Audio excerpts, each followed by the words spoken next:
7واں باب شادی کی مثال۔ اے بھائیو، کیا تم نہیں جانتے، میں ان سے کہتا ہوں جو شریعت سے واقف ہیں، کہ جب تک آدمی جیتا ہے اسی وقت تک شریعت اس پر اختیار رکھتی ہے۔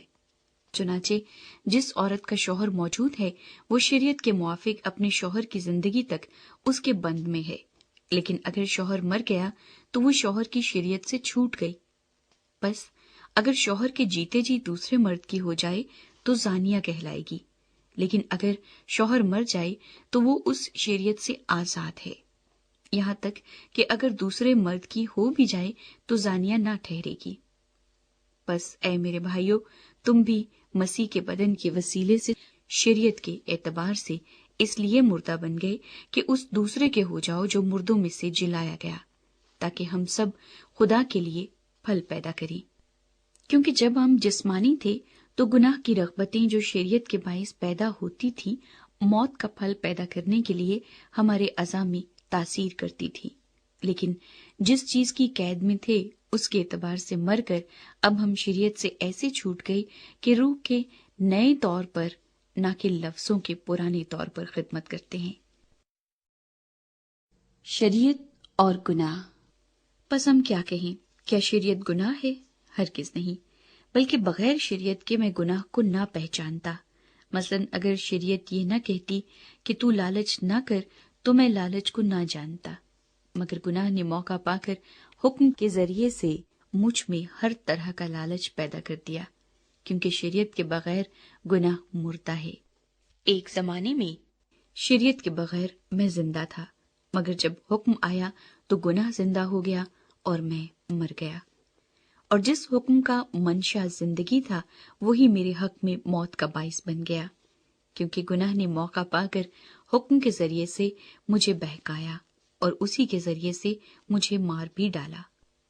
بس شریعت پاک ہے اور حکم بھی پاک اور راست اور اچھا ہے۔ بس جو چیز اچھی ہے کیا وہ میرے لیے موت ٹھہری؟ ہرگز نہیں، بلکہ گناہ نے اچھی چیز کے ذریعے سے میرے لیے موت پیدا کر کے مجھے مار ڈالا، تاکہ اس کا گناہ ہونا ظاہر ہو اور حکم کے ذریعے سے گناہ حد سے زیادہ مکروہ معلوم ہو۔ انسان کی باطنی کشمکش۔ کیونکہ ہم جانتے ہیں کہ شریعت تو روحانی ہے، مگر میں جسمانی اور گناہ کے ہاتھ بکا ہوا ہوں، اور جو میں کرتا ہوں اس کو نہیں جانتا، کیونکہ جس کا میں ارادہ کرتا ہوں وہ نہیں کرتا، بلکہ جس سے مجھ کو نفرت ہے وہی کرتا ہوں۔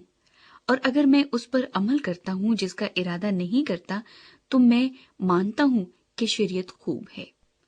بس اس صورت میں اس کا کرنے والا میں نہ رہا بلکہ گناہ ہے جو مجھ میں بسا ہوا ہے، کیونکہ میں جانتا ہوں کہ مجھ میں یعنی میرے جسم میں کوئی نیکی بسی ہوئی نہیں۔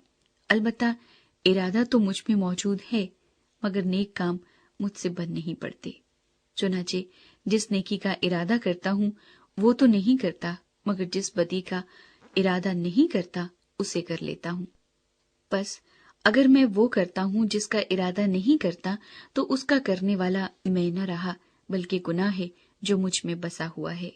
غرض میں ایسی شریعت پاتا ہوں کہ جب نیکی کا ارادہ کرتا ہوں تو بدی میرے پاس آ موجود ہوتی ہے، کیونکہ باطنی انسانیت کی روح سے تو میں خدا کی شریعت کو بہت پسند کرتا ہوں، مگر مجھے اپنے اعضاء میں ایک اور طرح کی شریعت نظر آتی ہے جو میری عقل کی شریعت سے لڑ کر مجھے اس گناہ کی شریعت کی قید میں لے آتی ہے جو میرے اعضاء میں موجود ہے۔ ہائے، میں کیسا کمبخت آدمی ہوں! اس موت کے بدن سے مجھے کون چھڑائے گا؟ اپنے خداوند یسوع مسیح کے وسیلے سے خدا کا شکر کرتا ہوں۔ غرض میں خود اپنی عقل سے تو خدا کی شریعت کا، مگر جسم سے گناہ کی شریعت کا محکوم ہوں۔